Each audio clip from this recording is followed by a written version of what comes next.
Welcome back to Market Day Report. I am Scott Shelly, otherwise known as the Cow Guy.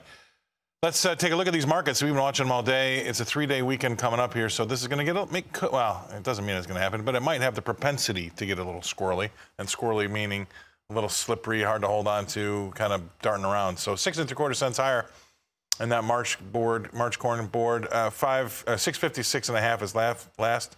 Boy, 6 1/4 cents higher in the May. It's 655.5.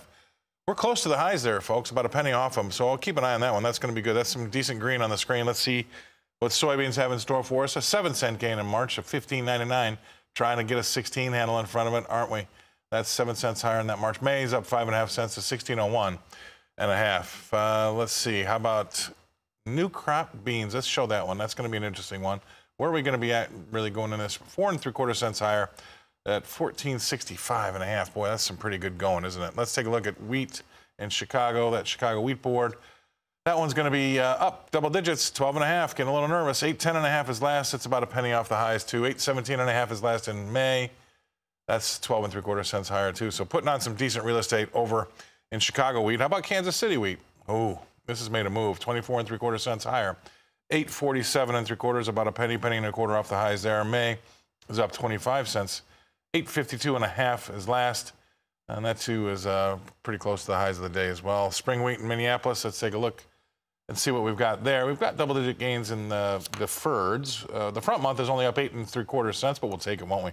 9.66 even is last. May is up 9 cents to 9.66 1/4. All right, good going. We got 12 1/4 cent gain out in the D's. Let's see what's going on in cotton before we get to our next guest analyst.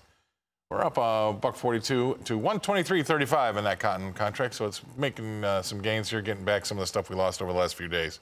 All right, let's bring in our next guest analyst. That's going to be Todd Horowitz from Bubba Trading. He has told me that he's in Las Vegas, and you can tell by the Rembrandts behind him on the wall. Todd, thanks for being on the show. What do you thought? I mean, there's loads to talk about here, and you and I both know what all the news has been. What are you talking to your customers about? What are your thoughts on the state of play here with these markets in the commodity sector? Well, the only artwork I would have is a cow jacket hanging behind me. That would be the biggest, most valuable piece of work. But, you know, I think you've seen markets. I think the grain markets want to go higher. I think you and I have been on this case for months now, and you're seeing, I think, the result. I think equities want to go lower. And I think when you said squirrely, I think it could really be squirreling the equities because you know how that 3-day holiday treats equity markets. But we know interest rates are going higher, which is not a good thing for the farming community. We know that input costs are going through the roof. And again, I think there's going to be some interesting stories coming in next year when we see how this planting goes through and what we end up planting, because I think a lot of the smaller farmers are going to get hurt because of all these high costs. They're going to make it hard for them to make a living farming next year. Well, I mean, yeah, the input prices are such that you need to have decent output prices. That makes common sense, right? So there are some nerves again still out in the agricultural community. I know you probably heard about this, but it's data. It's interesting data. It doesn't mean anything's going to happen about it. But we had yesterday the December corn calls to $12 strike traded for a penny and a half, and we had November bean $25 calls trade for 3.5 cents yesterday.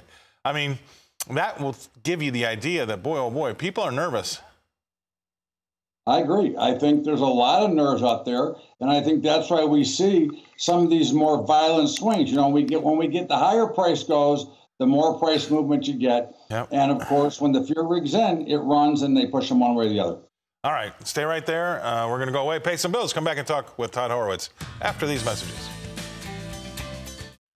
Welcome back to Market Day Report. I'm Scott Shelly, otherwise known as the Cow Guy. I say that every time. Some people make fun of that, but I don't care. I have to remind myself sometimes, right? That's how old I'm getting. Why don't we take a look at what's happening over in these markets, because these markets are your money, and let's take a look at live cattle first.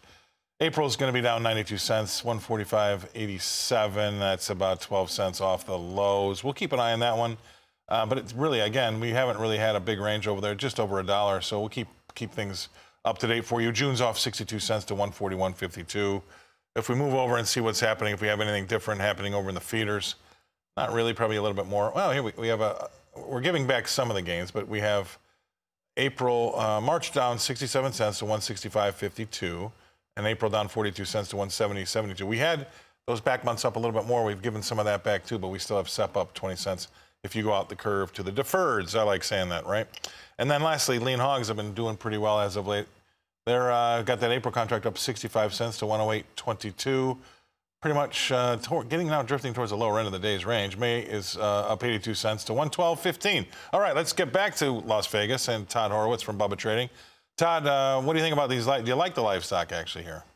I love the livestock markets. As you know, I think that they look great. They're up near their highs. The only concern here comes again, can they get it to market? Can they get it to the stores? Can the stores hold it in place? And how high is the price going to be? But so far, everything looks really good. But I think you're starting to see, and especially when you look at the curve on the hogs, where they're getting more expensive as we go into barbecue season, which is natural. But I think the curve is wider than normal because I think that will be the alternative that people will run to when if beef gets outpriced in their budgets because of obviously the high price of crude and the high price of every other thing we have. You know, people want protein, and it may go into the hog markets, which is why I think we're seeing that nice move, that contango move in the curve. I was just going to ask you that because we haven't really seen a big pushback from the consumer yet. Because if it's if they see it there, and even though it's expensive, they buy it because they're worried about it not being there tomorrow. At what point in time, how much longer or how much higher do we go before you start to see the consumer start to substitute and move down the line of cheaper proteins? Well, I think we're very close, Scott. I mean, again, very close is relative depending on what happens with oil. And, I mean, I don't think there's going to be a war in Russia and Ukraine. I think that's more of a narrative being created here about there. But if that does happen, oil is going to go even higher. Now, oil really has an outstanding chance to get well over 100, if not higher, because we're so dependent and we're going into, peak pricing. So if the gas starts to go up at the pump, I think that will start to take away from the beef. If we can stabilize around here, I think that will keep things status quo and we'll continue to see people live their normal lives. But again, I think the key that nobody talks about is crude oil, because when we get higher gas, it becomes a bigger problem. I 100% agree with you. That's going to be the inflation issue, guys. Petrol against what the Fed does. All right, thank you very much. That's Todd Horowitz. He's in Las Vegas. We're in Nashville. I'm going to throw this over to Christina.